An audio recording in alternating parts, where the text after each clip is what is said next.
Our music ministry has worked their tails off, friends, for tonight. So you be sure to give them a hug afterwards and tell them thank you.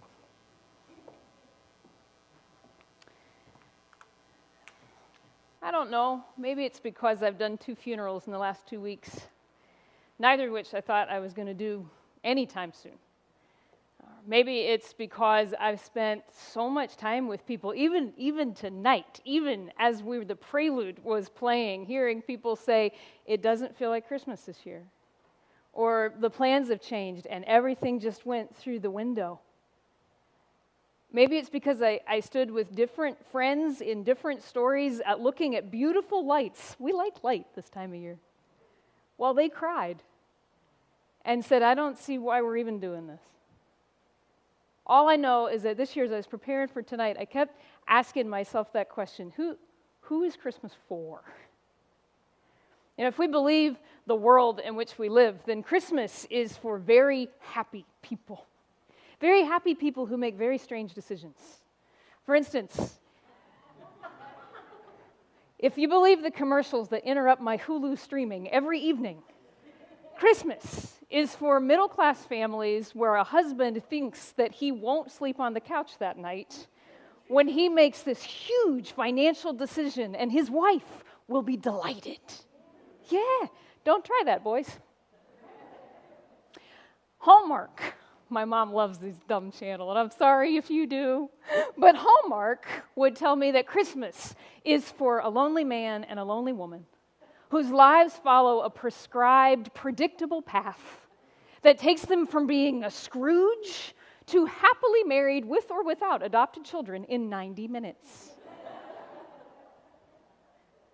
Instagram tells me, which I'm on as of a couple months ago, that's weird. I'm on because a 23-year-old lives in my house and she signed me up for it. Okay, that's why I'm on.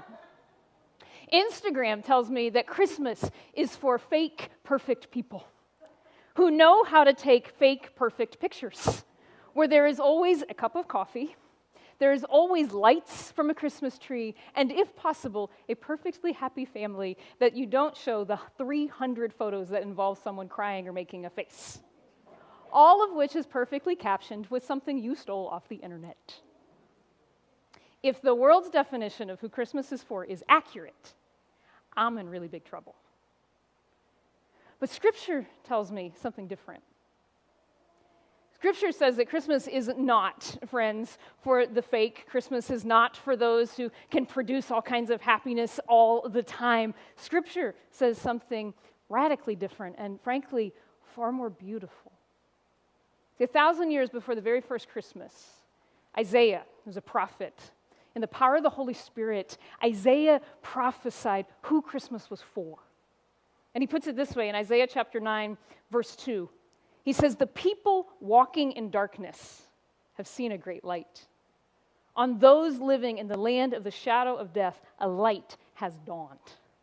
Now, normally, when we hear this sung or read at Christmas, we want to jump really quickly to the light.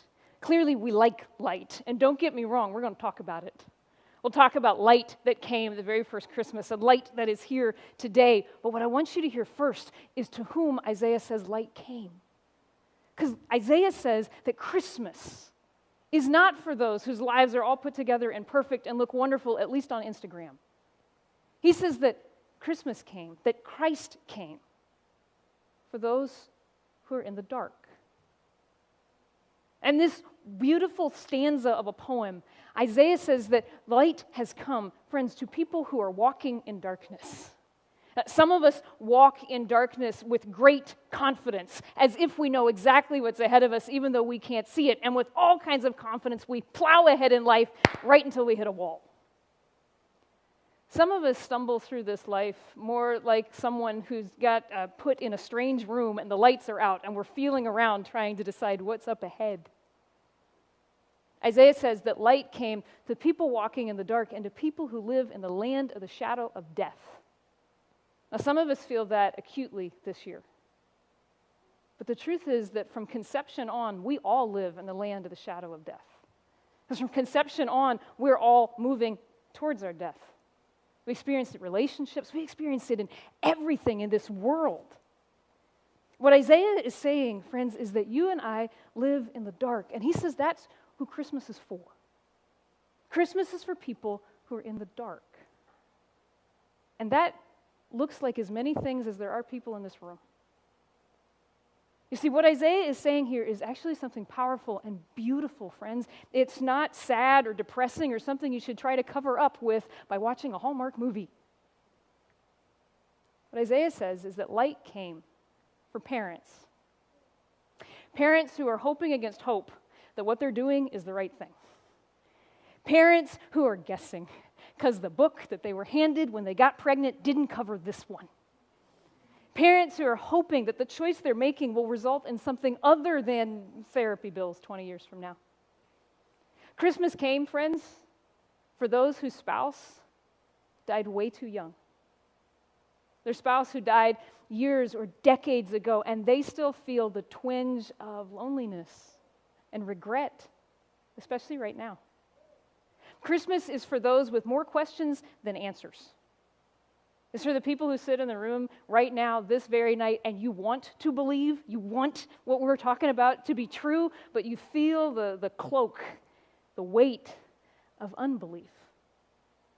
Guys, Christmas is for the woman whose seasonal depression is so real that every single morning, all winter long, getting out of bed feels like she's trying to climb the Himalayas without oxygen, and nobody at work knows. Christmas is for the man whose body is failing him. And tomorrow he's going to smile, he's going to laugh for his family, but he knows. He knows that his independence is fading away. Christmas is for those in the dark. Christmas is for the husband who battles, and sometimes doesn't battle, an addiction. And knows that every single time he screws up, it disappoints and harms his wife. And Christmas is for that same wife who carries a secret shame of sexual sin. There's adultery or prostitution committed long ago, confessed long ago, but still eats her up from the inside out. Christmas is for the 20-something who has no idea what is next, but is trying, who feels like life is one giant chess game, and all of the time looking and going, well, if I do this, then how will that mess up everything else? But bravely trying to do it anyhow. Christmas is for the adult child who, truth be told, dreads family gatherings. Because he's a fully competent 40-year-old male until he's in the presence of his dad. And then he's a teenager all over again. And Christmas is for the person whose life has been utterly wrecked by cancer. They can't stand going through the Instagram and the Facebook pages looking at everybody else's hope and joy because they don't have any. Christmas is for people in the dark.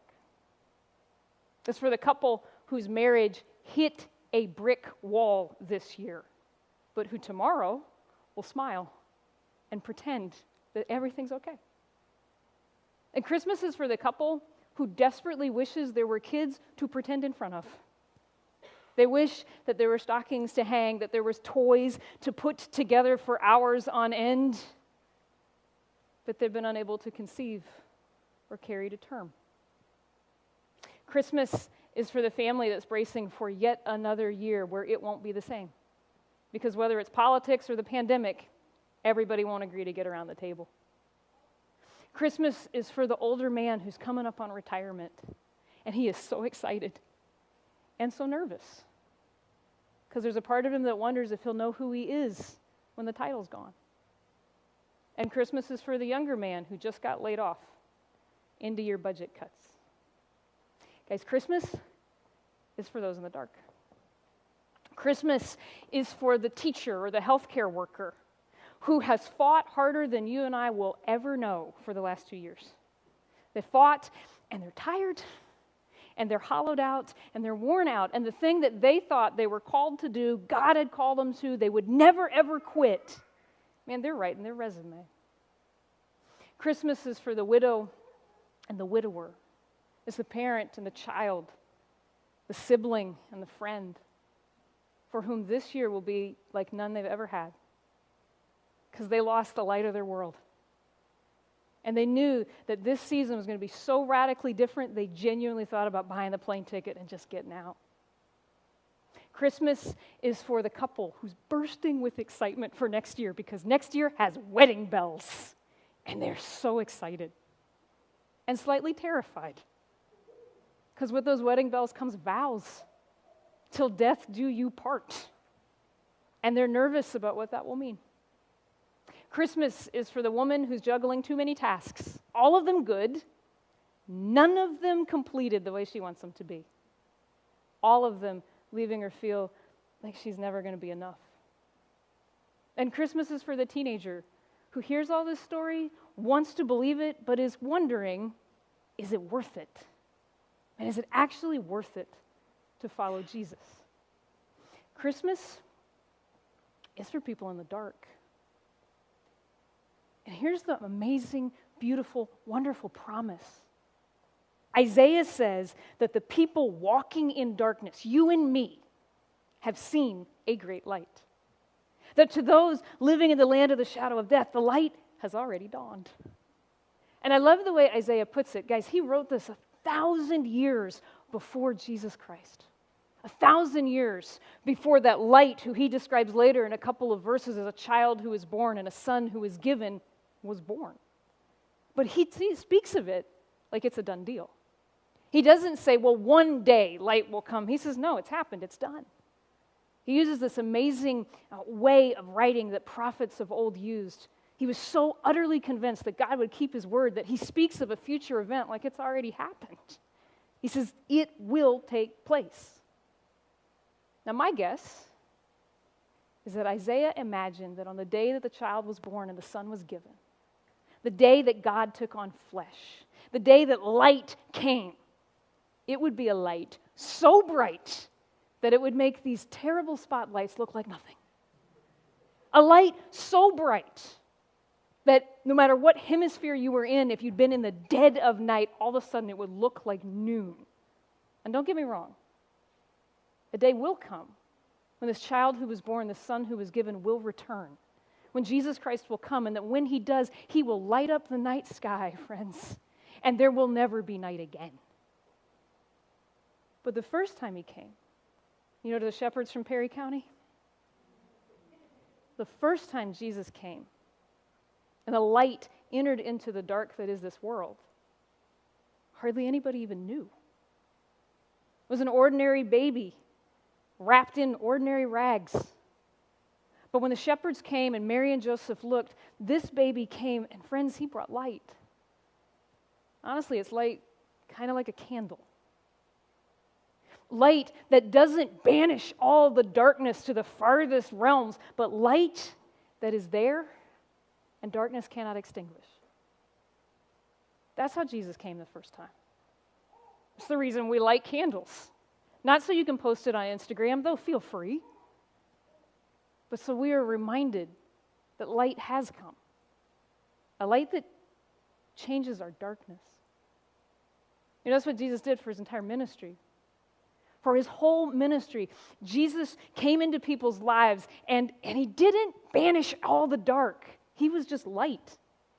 A light that they could hold on to, a light that changed everything. Think of John 4, the woman at the well.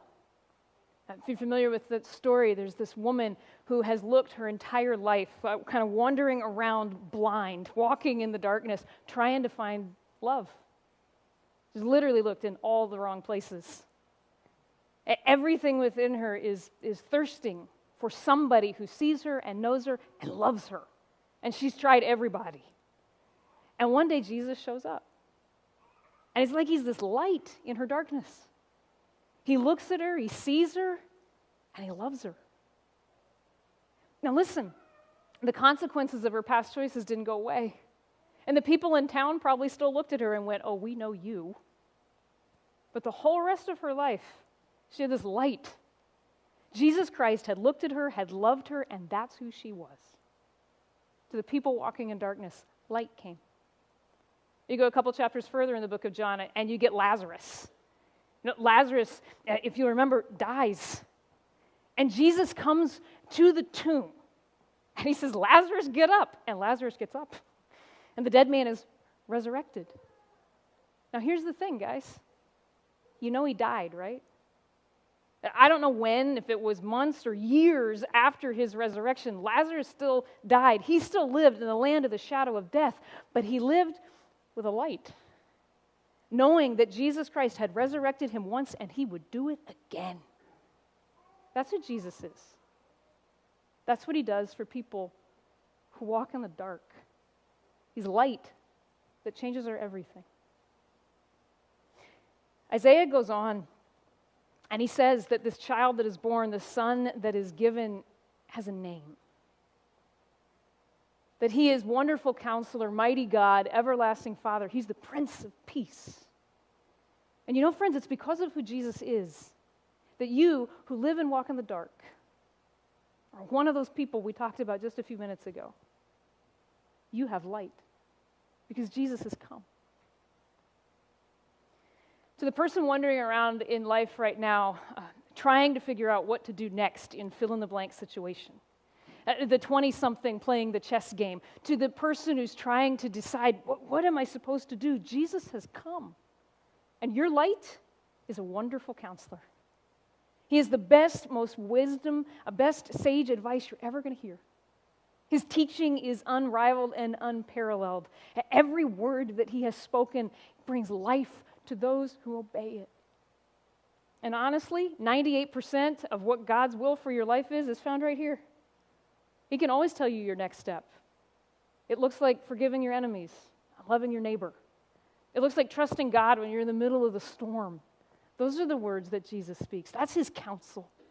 And the 2% that's very specific to you, the one who's with you speaking his words, doesn't look at your life and think it's in the dark. He declared every one of your days. He knows exactly what is to come. That means he can speak his truth into your life today. That's why you walk through life, friends, with Jesus Christ, knowing you don't have to know tomorrow, because the one who knows your every tomorrow is your counselor. That's light for those in the dark. If your darkness today is that you're just tired, you are weary and worn out, you are worried and you are wounded. If one more person says to you, God won't give you more than you can handle, you want to deck them, that's where you're at, feel free to deck them for that one. Because it's a lie. God gives you and me all kinds of things we cannot handle. That doesn't matter, because he can. See, the one who walks with you is not just a wonderful counselor, he's your mighty God.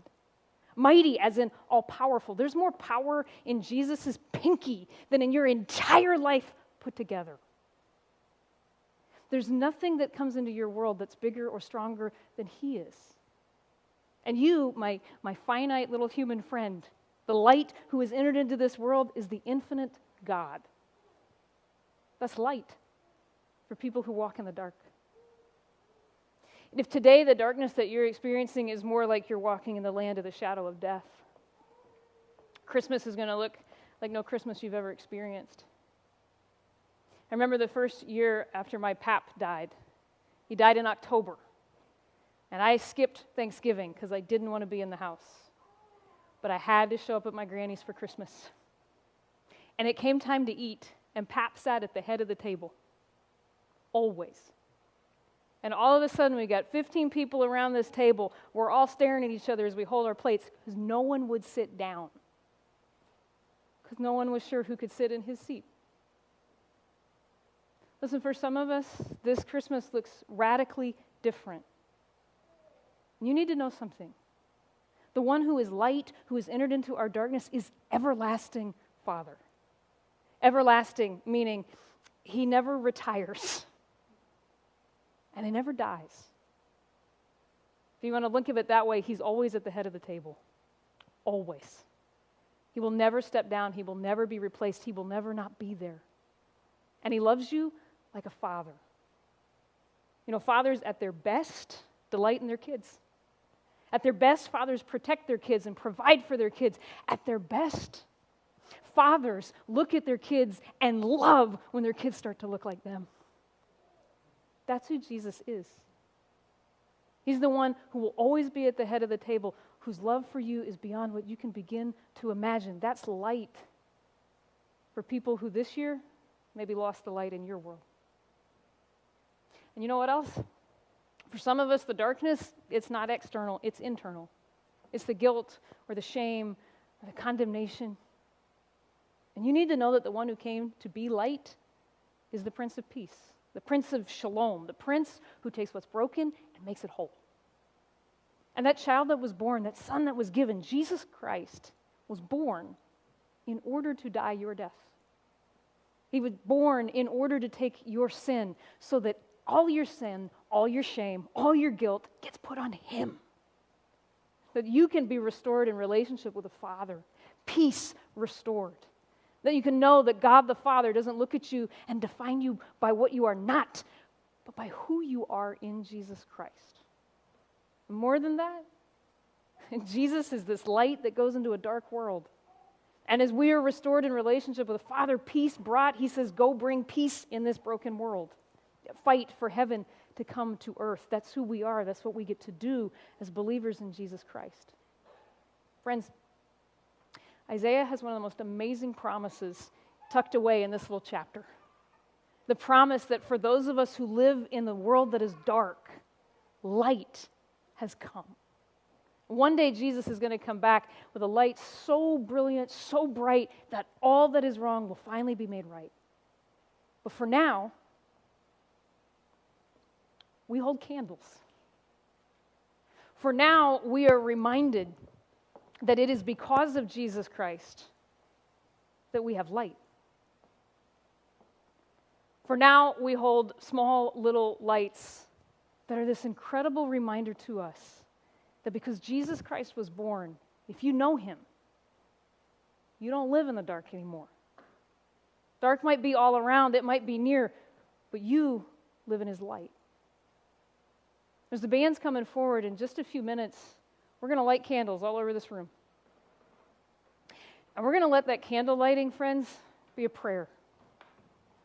See, if you know Jesus Christ today, then as the candle is lit and it is handed to you, and you see the light of Christ come, then what I'm going to invite you to do is for a few moments, as that candle comes and the light comes, that you who know Jesus Christ would let that be your prayer. That you would receive Jesus, this light. And if into your darkness this night, this Christmas Eve, you need to know the one who is your wonderful counselor, or your mighty God, or your everlasting Father, or your Prince of Peace, tell Jesus that you're ready. You want to receive the light that banishes your darkness. And if tonight you don't know Jesus, you're here because it's Christmas Eve and someone you love said, please, please, it'll be my favorite gift. You need to understand that you live in a world that's dark.